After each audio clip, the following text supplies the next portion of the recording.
Jesus, modelo e guia da humanidade. O que isso representa para nós? É sobre isso que vamos conversar com Gerson Luiz Tavares. A mensagem do Momento Espírita será o primeiro ecologista.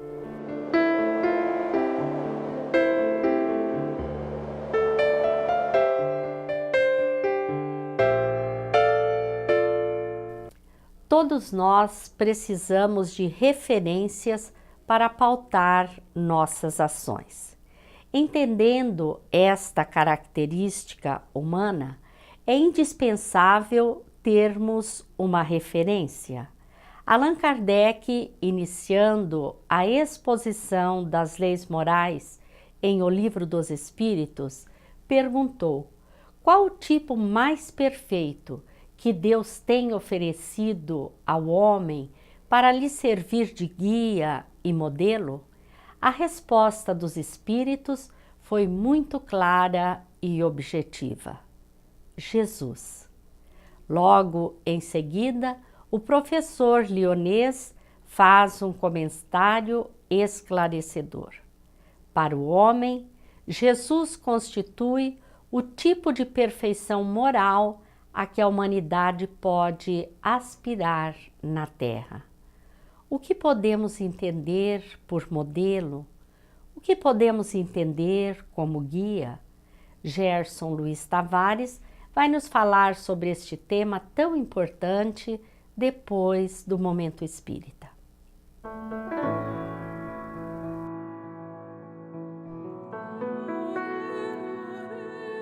Ecologia é a ciência que estuda a relação entre os seres vivos e o ambiente em que vivem. O termo foi utilizado pela primeira vez no ano de 1869 pelo cientista alemão Ernest Haeckel. Contudo, no estudo dos evangelhos encontramos o mais excelente ecologista. Muito antes dos homens se preocuparem com a sua casa terrena, com as questões ecológicas, um sábio galileu demonstrou o viver saudável e a interação com o meio ambiente. Ele nasceu num estábulo, apropriado para abrigar os animais. E um boi e um burro dividiram o espaço com ele. Seu primeiro berço foi improvisado numa manjedoura, utilizando seus pais do feno reservado aos animais. Seus primeiros visitantes foram homens que guardavam as ovelhas no campo. Iniciou seu messianato identificando-se conforme as Escrituras nas águas do Rio Jordão. Embora frequentasse as sinagogas e o templo, em Jerusalém, foi no altar da natureza que teceu as mais belas considerações a respeito do reino que veio implantar no coração dos homens. Subiu a um monte e pronunciou o poema jamais igualado das bem-aventuranças. No poço de Jacó, na Samaria, serviu-se do precioso líquido para compor uma analogia e ofertar a água viva que descedenta para sempre. Falando a respeito da fé, a comparou ao minúsculo grão de mostarda, que semeado se transforma em frondosa árvore, onde se vêm abrigar as aves. Lecionando a humildade, declamou versos a respeito dos lírios dos campos, que não tecem nem fiam, mas que se vestem com maior pompa do que o grande rei Salomão. Ensinando a confiança na providência divina, referiu-se às aves do céu, que não semeiam nem colhem, e, no entanto, o Pai lhes proveu o alimento diário. Em meio à tempestade que atemorizava os companheiros, ele se ergueu e falou aos ventos, ordenando aos espíritos que atuam na natureza, para que cessassem a sua ação. Comparou-se a uma videira, adjetivando seus discípulos como os ramos, ele próprio distribuindo a seiva que os há de alimentar. Denominou-se o ramo verde, o que viceja, dá flores, frutifica.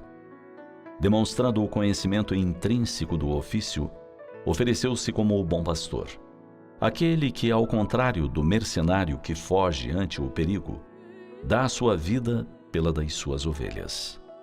E contou a história da ovelha perdida, das 99 em segurança no redil, da alegria do pastor ao encontrar a sua ovelha, carregando-a aos ombros.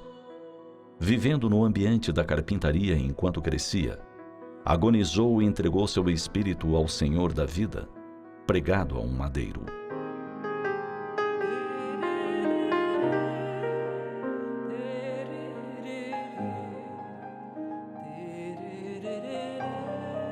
Jesus ecologista.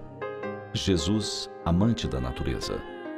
Ressurgindo na manhã do domingo, ele aguardou no jardim e se deu a conhecer a Maria Madalena.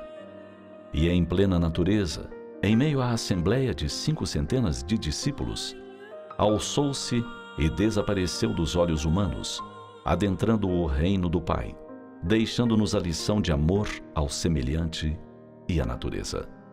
Natureza que ele ensinou a apreciar em seus detalhes, a prestar atenção a coisas que parecem insignificantes, mas que integram o meio ambiente em que nos movimentamos, em que vivemos.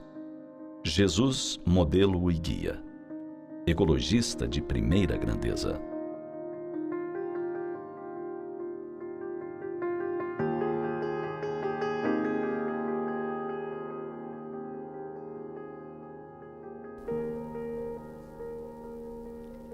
A coletânea Momento Espírita é composta por 31 CDs e 12 livros disponíveis no site momento.com.br.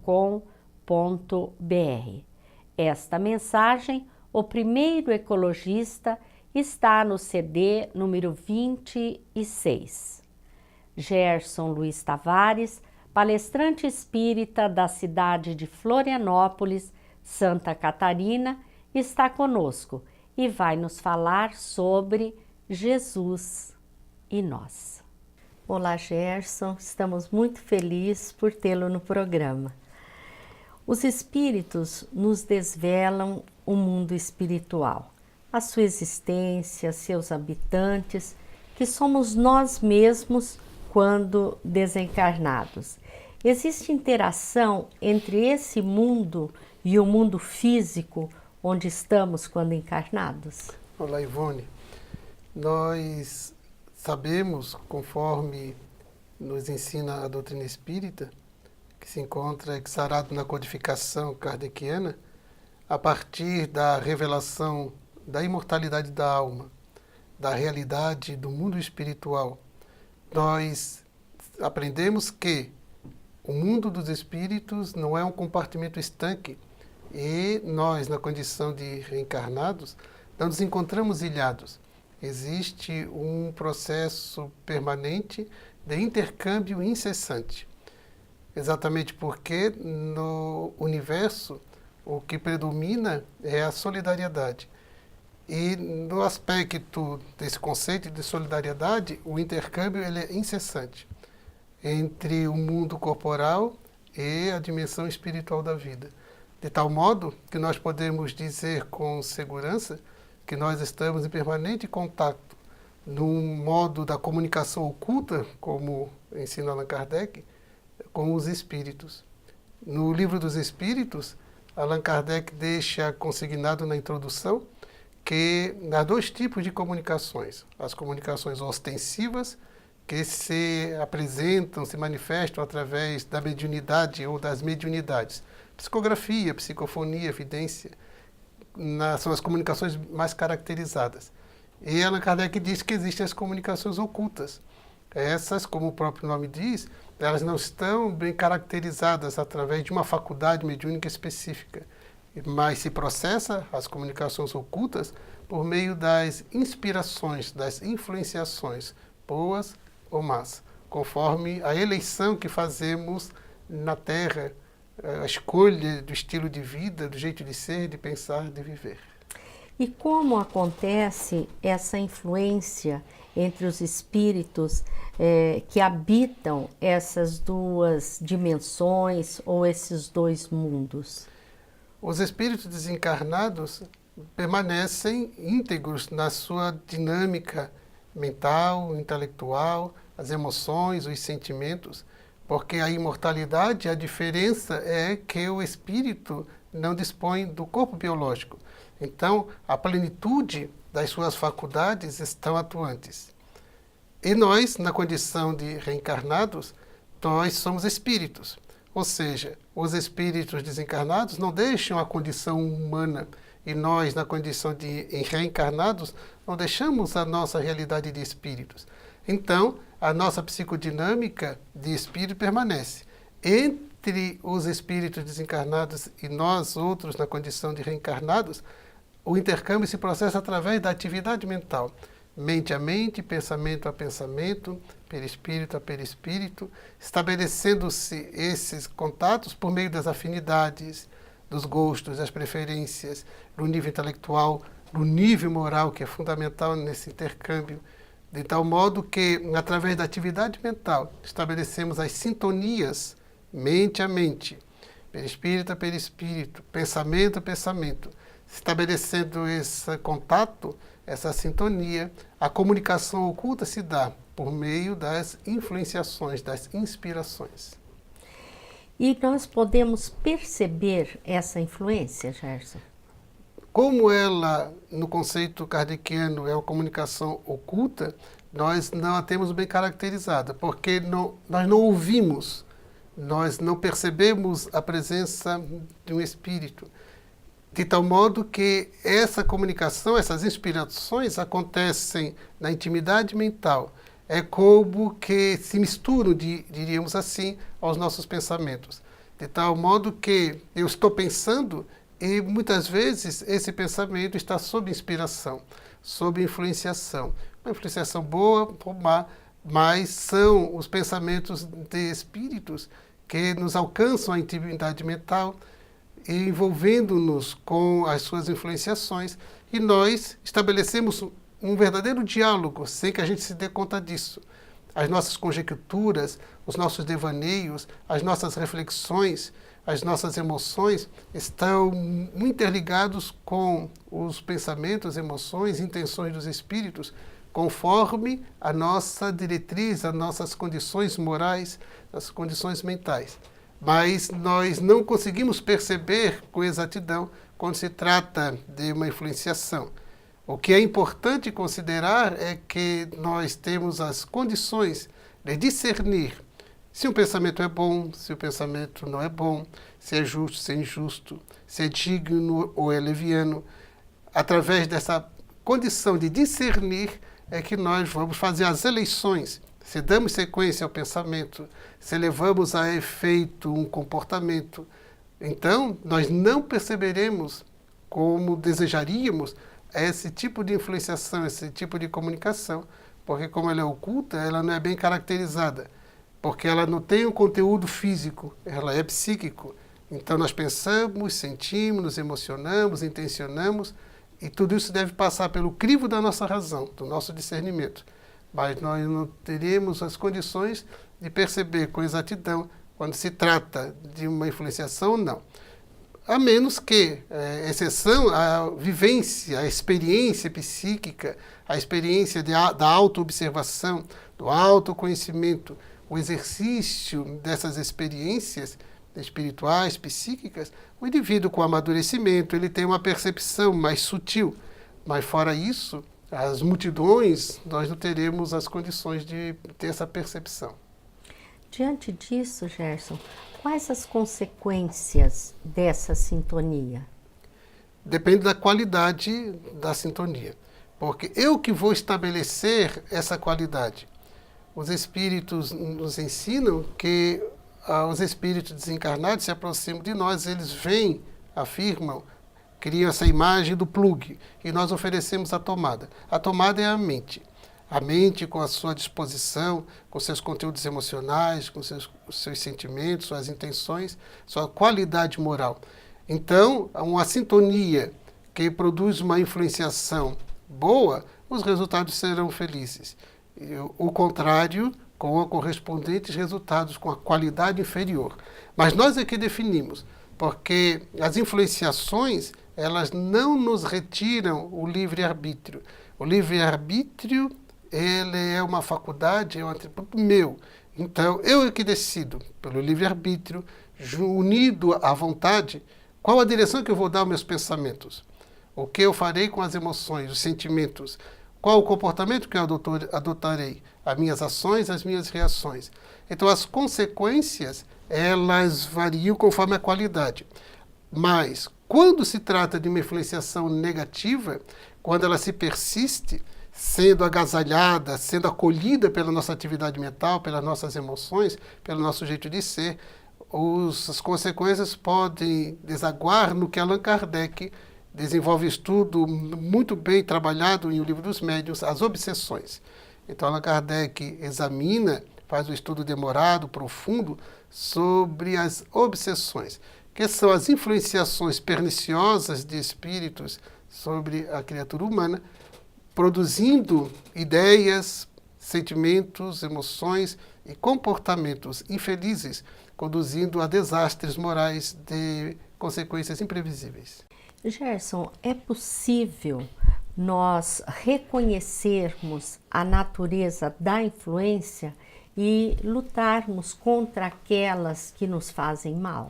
Sim, pelo discernimento. Somos seres racionais.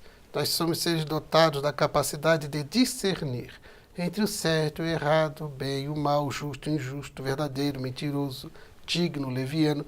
Nós temos esse recurso do discernimento.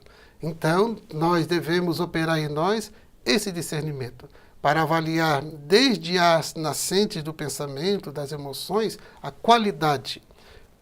Exatamente porque as consequências do nosso pensamento e do comportamento, com essa qualidade inferior, elas serão danosas. Então, o discernimento. Isso é a condição, a faculdade que temos de pensar, de refletir a respeito de nós, dos pensamentos, do comportamento, porque o discernimento é que nos conduzirá às escolhas. O que escolher? Se nós desejamos um comportamento, a adoção de um comportamento nobre, digno, pelo discernimento nós faremos as escolhas. Nós descartaremos determinados conteúdos de pensamento, de intenções e adotaremos outros. O discernimento é essencial. A reflexão é fundamental neste processo de avaliação e de tomada de decisão sobre o que pensar, sobre o que sentir, como conduzir as emoções.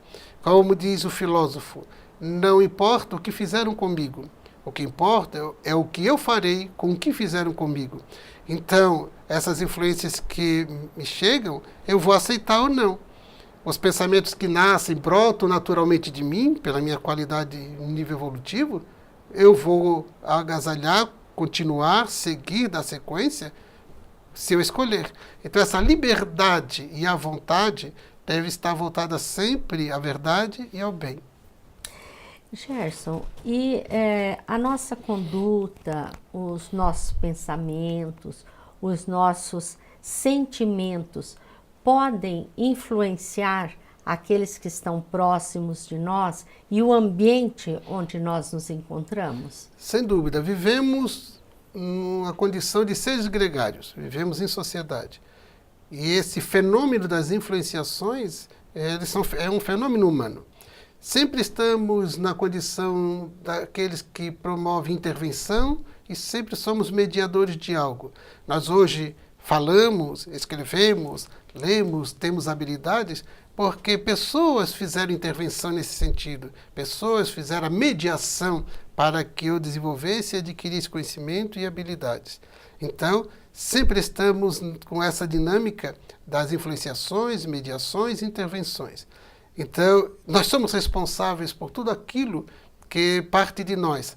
A palavra, o gesto, o comportamento, porque nós somos sempre, de alguma forma, modelos para algo, como os outros são modelos para os demais. Nós é que devemos sempre ter, pelo discernimento, pela reflexão, avaliar o que adotar como modelo que os outros propõem, como admitir e acolher uma intervenção e uma mediação. Assim, também, temos o discernimento, que somos pessoas, autores e atores de intervenções, e também somos mediadores. Mesmo que a gente não se dê conta disso, nós somos interventores e mediadores, sempre. Então, essa percepção e essa consciência nos inclina, nos convoca, nos desafia a adotar uma postura de dignidade. Sempre estar atentos com o que eu falo, como eu reajo, como eu ajo. exatamente porque essa psicodinâmica da vida de relação produzirá influências importantes. E eu sou responsável por aquilo que sai de mim na condição de mediador ou de interventor, produzindo efeitos no conjunto social. A nossa qualidade de vida sofre influências das sintonias que nós fizermos? Ou seja, a sintonia define a nossa vida? Só há influenciações porque há sintonia porque existe afinidades. Na medida em que essas afinidades, essas sintonias, essas influenciações, elas se tornam habituais, se tornam constantes, influenciará naturalmente o nosso jeito de ser, o nosso estilo de vida, a nossa qualidade de vida. Assim como os hábitos. Quando o indivíduo desenvolve um hábito vicioso, essa escolha infeliz, as consequências estão aí amostras na sociedade. Quando o indivíduo opta por um comportamento desregrado, habitual, as consequências estão aí, as amostras, os exemplos são enormes. Então, quando nós nos deixamos conduzir por influenciações, é porque há sintonia e afinidade. E elas sendo permanentes, se forem de qualidade positiva, vai produzir efeitos nobres, um estado de espírito de paz, alegria de viver, o entusiasmo, saúde. Enquanto que essas sintonias sendo de baixo padrão vibratório, de baixo padrão moral, nós viveremos as consequências lógicas do estado de emoção, de transtorno, a mente em desalinho, a saúde atormentada por causa do fenômeno psicossomático. Então, nossa qualidade de vida, sem dúvida nenhuma, dentre outros fatores, essa dinâmica da sintonia, que só a sintonia, repetimos, porque há afinidade e o resultado de influenciação, ela sofrerá influências indiscutivelmente. Tudo porque partiu de escolhas minhas. Eu escolhi pelo livre-arbítrio, eu acolhi a influenciação, eu dei sequência a essa dinâmica. Então, se eu faço eleições, faço escolhas, façam as opções que são boas, positivas, ajustadas e adequadas ao bem, então os resultados eles serão compatíveis. E como a doutrina espírita pode nos auxiliar a sermos pessoas mais saudáveis, mais felizes, nesses dias tão difíceis de tantas influências negativas? O Espiritismo nos ajuda muito porque, ao nos apresentar a nossa condição de espíritos imortais, ao definir a nossa individualidade como seres pensantes e autodeterminados, seres que têm o livre-arbítrio, a vontade, o pensamento e a possibilidade de crescer pela lei de evolução, de se transformar, então nós adotamos uma postura de autonomia, a conquista da autonomia, dessa soberania íntima, de tal modo que, na vida de relação, seja qual for o contexto que nos encontrarmos, nós vamos nos dar conta, de forma consciente, de que somos autônomos. Temos essa liberdade de decidir. Viktor Frankl, que fora um dos sobreviventes dos campos de concentração nazista da Segunda Guerra Mundial, depois da guerra se radicou nos Estados Unidos e desenvolveu um trabalho extraordinário de análise psicológica daqueles dias do campo de concentração nazista. Ele era médico e nos Estados Unidos desenvolveu no âmbito da psicologia, da condição de professor e de escritor. E ele faz uma análise muito interessante dessa postura de autonomia, o que ele chama de a última liberdade. Ele afirma que, a despeito das circunstâncias extraordinariamente perturbadoras e ameaçadoras no campo de concentração, de mortes, assassinatos todos os dias, de fome, de doença e de suicídios, ele disse que encontrou pessoas vivendo situações extremas que mantinham a serenidade. Pessoas que tinham a capacidade de auxiliar os seus parceiros nas madrugadas de tormenta, de gritos e de gemidos, de desespero e de revolta, ele pôde observar, diz Viktor Frankl, pessoas que saíam dos seus leitos, se dirigiam para os mais frágeis fisicamente, levando um pedaço de pão seco que eles guardaram durante o dia, ou levando uma palavra de conforto, de esperança, de fé. Então ele refletiu, o que faz com que essas pessoas se movimentem assim? E ele chama da última liberdade, porque tudo que fazem, tudo que acontece, não perturba o mundo íntimo. Então ele diz, me tiraram da minha casa, mataram a minha família, tiraram a minha roupa, me tiraram da profissão do meu país e me ameaçaram de morte todos os dias. Então, o que fazer de tudo isto? Agora, eles podiam fazer de tudo, menos interferir na minha liberdade última, que é o que eu vou fazer de tudo isto.